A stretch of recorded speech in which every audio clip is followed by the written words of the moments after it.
Halo, Assalamualaikum teman-teman yang ada di YouTube. Bagaimana kabarnya? Semoga sehat selalu dan diberikan kelancaran dalam mencari rezeki yang halal. Amin ya rabbal alamin. Teman-teman, berjumpa lagi dengan saya di channel saya ini, Logika Bang Blog. Channel yang berusaha memberikan sedikit pemahaman, sedikit edukasi, tidak ingin menggurui, apalagi merasa yang paling benar sendiri. Tetapi jika ada pihak lain yang merugikan pihak lain, maka ya akan saya bahas di setiap konten yang saya sajikan. Seperti itu teman-teman ya. Tetapi tetap dengan cara yang santun, cara yang beretika. Ya teman-teman ya. Baik teman-teman, pada kesempatan kali ini saya akan membahas, ya beberapa waktu lalu saya sudah sempat mengatakan ya, saya sudah lama tidak membahas pinjol, dunia perpinjolan teman-teman ya, karena saya merasa ada konten-konten kreator di luar sana yang melebihi saya sebetulnya kapasitasnya. Seperti Bang Medi Brow ya, terus Gagal Kredit, kemudian Pak Haji Jamur Official dan lain-lain teman-teman ya. Menurut saya beliau memang lebih berkompeten, karena kalau saya membahas tentang pinjol itu berdasarkan sudut pandang saya sendiri teman-teman ya. Tetapi kali ini saya juga tetap akan membahas pinjol lagi teman-teman, tetapi dengan kapasitas yang saya miliki ya teman-teman ya. Dan aplikasi yang saya bahas kali ini adalah Shopee teman-teman. Shopee. Ya begitulah bunyinya teman-teman ya. Jadi pada kasus kali ini atau peristiwa hukum ya, yang dalam artian ini sudah masuk peristiwa hukum menurut kacamata saya teman-teman ya, kacamata saya ini. Di sini bisa dikatakan ada seorang pengguna aplikasi Shopee yang memakai jasa Shopee PayLater dan juga S-Pinjam, kemudian mendapatkan tagihan teman-teman ya, dari seseorang yang mengatakan dirinya dari Shopee. Untuk lebih jelasnya seperti apa, saya bacakan saja teman-teman ya, biar tidak ada kesalahan dalam pengutipan informasi yang saya sampaikan. Karena ini berdasarkan kisah nyata teman-teman. Bukan cuma sinetron ya, yang ada kisah nyatanya teman-teman ya. Judulnya adalah, sudah bayaran tagihan Shopee PayLater dan Shopee Pinjam sesuai kesepakatan tetapi masih ada tagihan. Nah, seperti itu teman-teman judulnya. Jadi bisa dikatakan pihak yang merasa dirugikan ini sudah membayar tagihan Shopee PayLater dan Shopee Pinjam, S-Pinjam teman-teman ya. Sesuai kesepakatan tetapi masih ada tagihan. Seperti itu, sudah judulnya aja sudah menggambarkan ya bagaimana isi artikelnya teman-teman. Selamat pagi, saya pemilik akun sekian-sekian-sekian. Pada tanggal 28 Maret 2023, saya mendapat pesan WA dari pihak Shopee yang menyampaikan bahwa saya menerima keringanan pembayaran tagihan Shopee PayLater dan Shopee Pinjam dan berlaku sampai tanggal 31 Maret 2023. Foto terampil, seperti ini gambarnya teman-teman ya. Bisa disaksikan ya, bisa disimak dulu. Jadi penjelasan di awal artikel ini, pihak yang merasa dirugikan itu mendapatkan WA dari pihak yang mengaku dirinya adalah bagian dari Shopee atau bagian penagihan. Dan juga memberikan penawaran atau apa seperti di foto yang terampil saya tampilkan barusan teman-teman ya. Pada tanggal 30 Maret 2023 sudah saya bayarkan sesuai keringanan yang diberikan, akan tetapi masih ada tagihan di akun Shopee saya. Jadi di tanggal 30 Maret 2023 teman-teman, sudah dibayar sesuai dengan kesepakatan. Tetapi ketika dicek di akun Shopee-nya masih ada tagihan teman-teman, dan ini terjadinya masih bisa dikatakan baru ya, bulan kemarin, dan itu 30 Maret 2023, masih di tahun ini teman-teman. Bagaimana ini teman-teman ya? Sungguh sangat disayangkan sekali ya, Shopee ya inilah ya, kalau dari pihak-pihak pinjaman online itu selalu ada oknum-oknum yang nakal, dan juga pihak yang lain itu pasti ada teman-teman ya. Ketika saya menghubungi CS Shopee, jawaban sungguh mengecewakan. Awalnya saya diminta menunggu 1 kali 24 jam, tetapi ketika dihubungi kembali, saya harus menunggu 3 kali 24 jam. Beberapa saat kemudian saya mendapat chat dari agen Shopee melalui aplikasi dengan jawaban yang tidak relevan. Saya diminta menunggu pihak penagihan menghubungi saya lagi dan membayarkan tagihan sesuai keringanan yang diberikan. Padahal saya sudah membayarnya. Tanggapan terkesan asal-asalan, tidak sesuai dengan masalah yang disampaikan. Mohon pihak Shopee penanganannya terkait masalah yang saya alami, karena saya mau mengajukan penutupan akun juga. Oke teman-teman, seperti itu kurang lebih isi artikelnya teman-teman ya. Dan di sini terindikasi bahwa pihak yang merasa dirugikan itu telah tertipu teman-teman ya. Telah tertipu oleh oknum yang mengatasnamakan dirinya bagian dari Shopee, bagian penagihan atau mungkin bagian customer service, yang mengirimkan WA pribadi ke nomor pengguna tersebut. Ya, pengguna yang telah meminjam SPRT, yang menggunakan SPRT dan juga melakukan pinjaman di S-Pinjam, teman-teman. Nah, tentu saja hal ini bukan tanpa dasar. Sekarang kita logikakan. Dari sekilas tentang artikel tersebut dijelaskan ya bahwa tanggal 30 Maret pihak yang dirugikan ini sudah membayar. Tetapi tagihan masih ada. Nah, berarti ya data atau chat yang dikirimkan itu by data, teman-teman. Memiliki data, ada database-nya. Paham maksud saya? Jadi begini.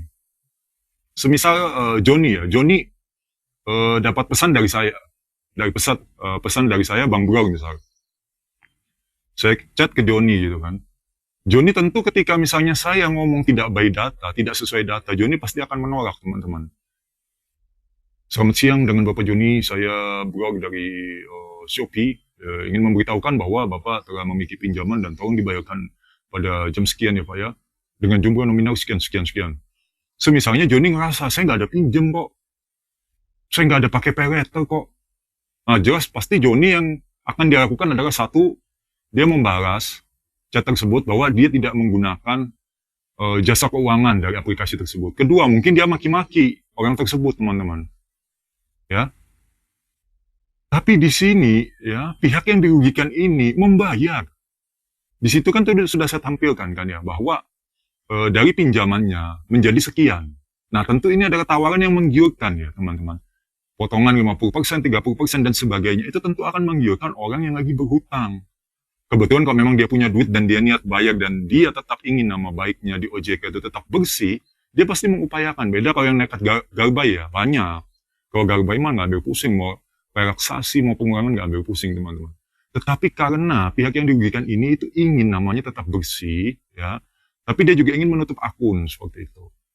Tapi tidak ingin meninggalkan tanggungan di Shopee. Kan bagus juga niatnya itu seperti itu. Saya acung jempol. Tetapi sangat disayangkan, lagi-lagi terjebak dalam permainan yang merugikan pihak yang merasa dirugikan itu tadi. Nah sekarang gini, bagaimana oknum yang memberikan atau berkomunikasi melalui WA tadi bisa tahu jumlahnya berapa? Ayo kita logika ya. Bagaimana dia bisa tahu kalau dia tidak dapat data dari Shopee? Apakah ini namanya kebocoran data? Ataukah memang bisa dikatakan Shopee itu tidak bisa menjaga kerahasiaan data penggunanya dalam hal SPayLater dan juga S-Pinjam, teman-teman. Nah, coba kita bayangkan ya. Kalau memang misalnya Shopee menugaskan debt collector, pihak ketiga, sebut saja debt collector sudah, nggak apa-apa. Tentu kan pasti sudah jelas, ya ada keterangan, walaupun terkadang masih diragukan ya surat profesi tentang debt collectornya itu misalnya. Tapi kan Shopee pasti memberikan, ini ya, tolong tagih si Joni, alamatnya di sini, nominalnya sekian. Nah, itu masih masuk akal. Tetapi ketika dibayarkan misalnya kan, dan dibayarkan benar ke Shopee, ya udah selesai, nggak ada masalah, teman-teman. Tetapi di sini pihak ini ya tidak berkurang utangnya. Bahkan CS Shopee sendiri mengatakan tolong nanti nunggu saja. Tunggu dihubungi oleh pihak penagihan.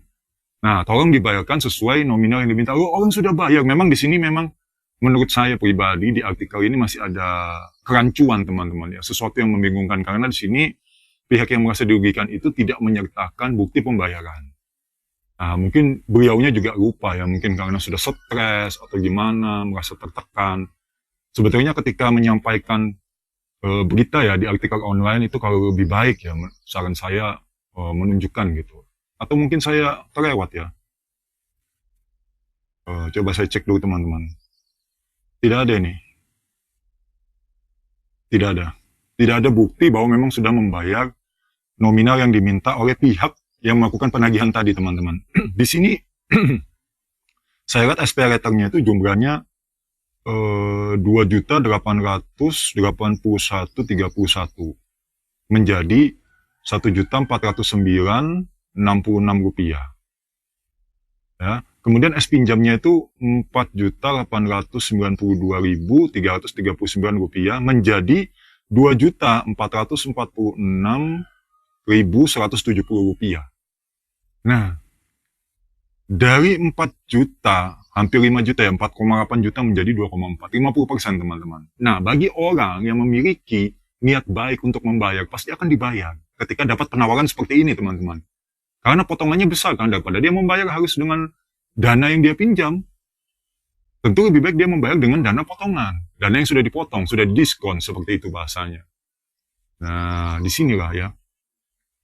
Kalau dalam hal ini saya menyikapinya tidak terlalu terkejut teman-teman. Berbeda ketika saya membaca berita tentang Tokopedia, JNE, itu memang agak terkejut saya. Kalau memang dunia pinjaman online mau dia Shopee sekalipun, tetap akan ada permainan seperti ini. Dan di sini sudah dijelaskan ya, bahwa CS Shopee sendiri itu tidak bisa memberikan solusi.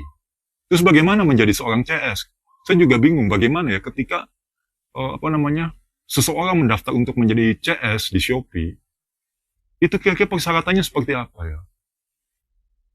Kualifikasinya itu seperti apa?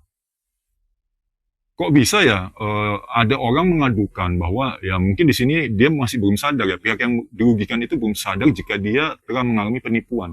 Tetapi kan di sini bisa disikapi hal seperti itu. Sudah terindikasi arahnya ke sana. Harusnya kan diberikan panduan. Mana kak bukti transfernya misalnya gitu. Di sini saya tadi cek lah gitu, tidak ada teman-teman ya. Nah, tidak ada di sini, tidak ada bukti percakapan juga dengan pihak Shopee. Cuma berdasarkan keterangan dari pihak yang merasa dirugikan tadi teman-teman.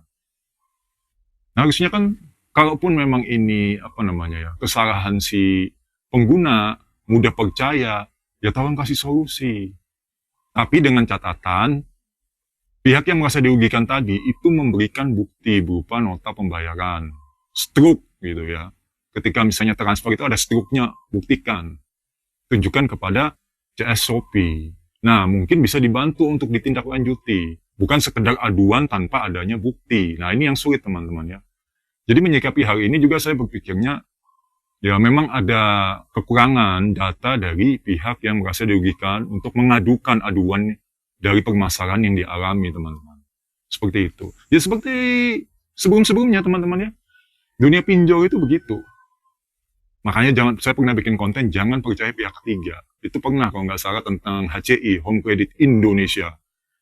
Didatangi debt collector, dibayar ke debt collectornya, tetapi ya tagihan di aplikasi itu nggak hilang. Nah, seperti itu. Cuma bedanya di sini tidak didatangi ya, cuma by chat dan percaya dibayarkan. Dicek di aplikasi Zong. Ya, Zong. Saya katakan di situ Zong karena memang tidak ada pengurangan ini utang yang telah disepakati oleh pihak pengguna tadi yang dirugikan saat ini, teman-teman. Ya, semoga kejadian ini sudah mendapatkan jalan keluar yang terbaik ya dari pihak Shopee agar orang yang dirugikan tadi yang menggunakan aplikasi mereka untuk pay letter dan juga pinjam itu juga bisa lega hatinya ya, bisa tenang. Bayangkan ya, di sini memang masih abu-abu menurut saya karena kurangnya tadi bukti pengiriman, bukti mentransfer uang tadi. Kalau mungkin itu ada lebih kuat di sini teman-teman ya. Jadi bayangkan uang segitu ya, 1 juta sekian dengan 2 juta sekian, 3 juta lebih, mungkin 4 juta tuh tembusnya. Di zaman sekarang teman-teman 4 juta melayang begitu saja. Aduh, nah ini ya. Semoga nanti teman-teman ke depannya juga bisa berwaspada ya. Lebih waspada lagi teman-teman. Jangan mudah terpengaruh dengan penawaran-penawaran seperti itu. Lebih baik langsung hubungi pihak aplikasi. Nomor asing yang tidak kalian kenal itu, ketika menghubungi kalian lebih baik tidak usah kalian respon teman-teman. Hubungi aplikasinya, CS-nya. Apa betul memang saya diberikan diskon sekian? Nah, lebih baik dipertanyakan dulu. Seperti itu lebih baik, lebih aman juga. Nah, kalau misalnya ternyata nanti dikatakan benar Anda dapat potongan sekian, ya Anda bayarkan. Tapi di screenshot juga percakapan tadi untuk jadi bukti. Nah, kalau misalnya nanti dari pihak Shopee misalnya mengelak, ya kan. Oh, kami tidak pernah kok memberikan itu. Tapi saya ada bukti chatnya kok. Dengan pihak Shopee, CS-nya kok. Ini ada. Nah, itu paling tidak bisa membantu ya teman-teman ya. Ya, semoga permasalahan ini tidak semakin melebar dan buat teman-teman di luar sana juga jangan mudah percaya, saran saya ya. Sudah kalau memang masih punya tanggungan di pay letternya Shopee, pinjam ya dibayarkan sesuai prosedur saja. Kalau memang belum bisa bayar ya hubungi pihak Shopee-nya langsung. Kalau kalian dihubungi pihak ketiga jangan didengarkan. Apalagi yang pakai penggiringan opini seperti ini, digiring dengan arus. Karena mereka sadar ketika dikasarin banyak gak bayarnya. banyak nggak bayarnya. Tapi ketika dialusin ya seperti itu, ada aja yang masih masuk ke dalam jebakan mereka, teman-teman ya. Jadi juga jangan percaya seperti itu, ya. Nggak perlu takut dengan debt collector itu. Sudah sering saya sampaikan, dan juga konten kreator lainnya itu sering menyampaikan tidak perlu takut dengan debt collector seperti itu. Nggak bakal juga kalian didatangin. Mungkin ya kalaupun didatangin, ya kalian masih menang. Saya nggak punya uang, terus mau gimana? Nggak mungkin kan langsung dibunuh, teman-teman. Ya, nggak mungkin ketika dia pulang, besoknya kalian meninggal. Nggak, kecuali memang itu kehendak Allah ya. Itu berbeda lagi ceritanya, teman-teman. Tapi yang pasti ketika mereka silaturahmi ke rumah kita, ya melakukan pinjaman, ya sudah. Nah, buat teman-teman yang masih terlibat pinjaman di Shopee, kalau sudah dilunasi lebih baik jangan diambil lagi, teman-teman. Karena apa ya, akan menyulitkan kehidupan ke depannya. Pikiran nggak akan tenang, ya, kacau terus akhirnya. Belum lagi desakan-desakan seperti ini, teman-teman. Akan ada permainan-permainan yang merugikan pihak pengguna, ya teman-teman ya. Dari mereka merasa rugi ketika peminjam tidak membayar. Tapi sebenarnya peminjam juga banyak dirugikan. Kalau hal seperti ini terjadi terus ya, ditagih, dibayarkan, tapi tagihannya masih tetap. Oke teman-teman, saya ucapkan terima kasih kepada teman-teman semua yang telah menyaksikan video saya ini dengan kuota di warung kopi, kuota di mana itu, di kafe-kafe tempat kalian nongkrong, dan juga kuota provider pribadi yang kalian gunakan. Semoga selalu membawa manfaat kepada saya dan juga kepada teman-teman Logika Bang Bro tentunya. Saya pamit undur diri dulu. Assalamualaikum warahmatullahi wabarakatuh.